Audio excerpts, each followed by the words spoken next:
Dikisahkan di sebuah negeri yang bernama Kayangan Rimba, hiduplah seorang pemuda miskin yang bernama Raden Darmawan. Ia tinggal di gubuk usang di tepi sungai bersama adiknya yang bernama Siti Nilam. Mereka berdua merupakan yatim piatu sejak kecil. Mereka menyambung hidup dengan menimba air, mencari kayu, dan menjual hasil hutan untuk menyambung hidup. Walaupun miskin harta, Raden Darmawan terkenal di kampung akan kejujuran dan ringan tangannya. Sedangkan adiknya, Siti Nilam, terkenal lembut serta kepandaiannya menenun kain halus.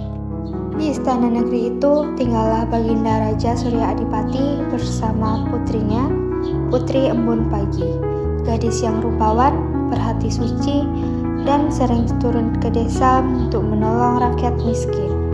Ia senantiasa ditemani dayangnya, Sari Intan. Ia setia serta bijak dalam berbicara. Pada suatu pagi ketika Embun masih menggantung di daun keladi, Putri Embun Pagi mendatangi desa bersama Sari Intan untuk melihat kehidupan rakyat desa. Pada saat ia tiba di tepi sungai, terlihatlah seorang pemuda tengah memperbaiki jala yang sobek. Wahai anak muda, mengapa engkau bekerja sendirian di pagi yang sejuk ini?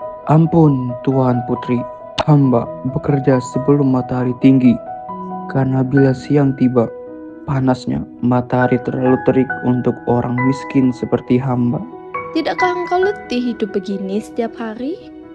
Letih tubuh tidaklah mengapa, asalkan hati tetap bersyukur. Putri Embun Pagi terdiam mendengar jawaban tersebut. Di dalam hatinya tumbuh rasa kagum akan kerendahan hati pemuda miskin itu.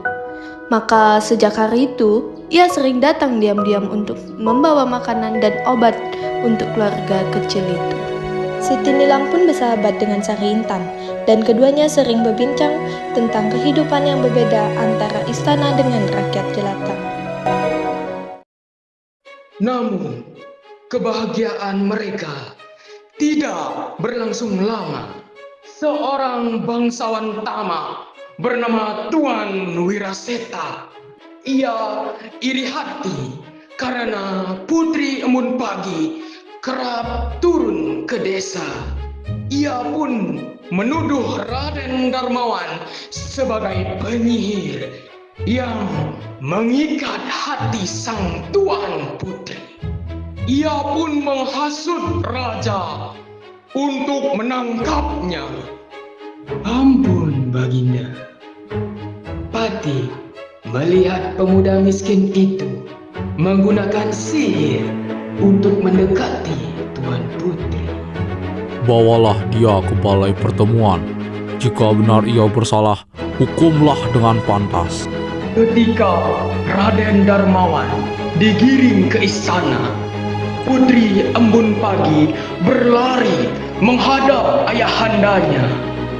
Ayahanda, jangan hukum dia. Darmawan bukan penyihir, tapi insan yang berhati mulia. Mengapa engkau membelanya, ananda? Karena ia mengajarkan aku makna kesyukuran yang sejati. Raja pun mulai ragu. Lalu ia pun menyelidiki kebenarannya. Setelah terbukti Tuan Wiraseta berdusta, maka bangsawan serakah itu pun diusir dari negeri. Baginda Raja menyesal telah menuduh orang miskin tanpa bukti.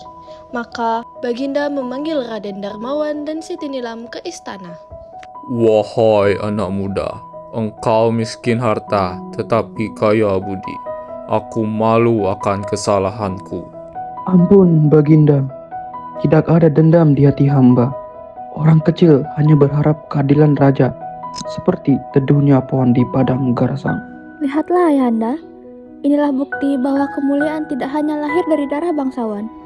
Maka Baginda mengangkat Raden Darmawan menjadi pengurus hasil bumi istana, supaya rakyat miskin dapat haknya dengan adil. Beberapa bulan kemudian, dengan restu Baginda, Putri Embun Pagi dinikahkan dengan Raden Darmawan.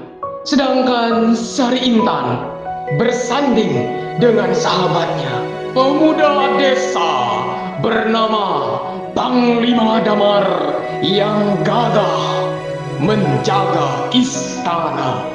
Setelah pernikahan itu, negeri Kayangan Rimba hidup dalam kemakmuran. Rakyat miskin tidak lagi kelaparan karena raja belajar melihat dunia melalui mata orang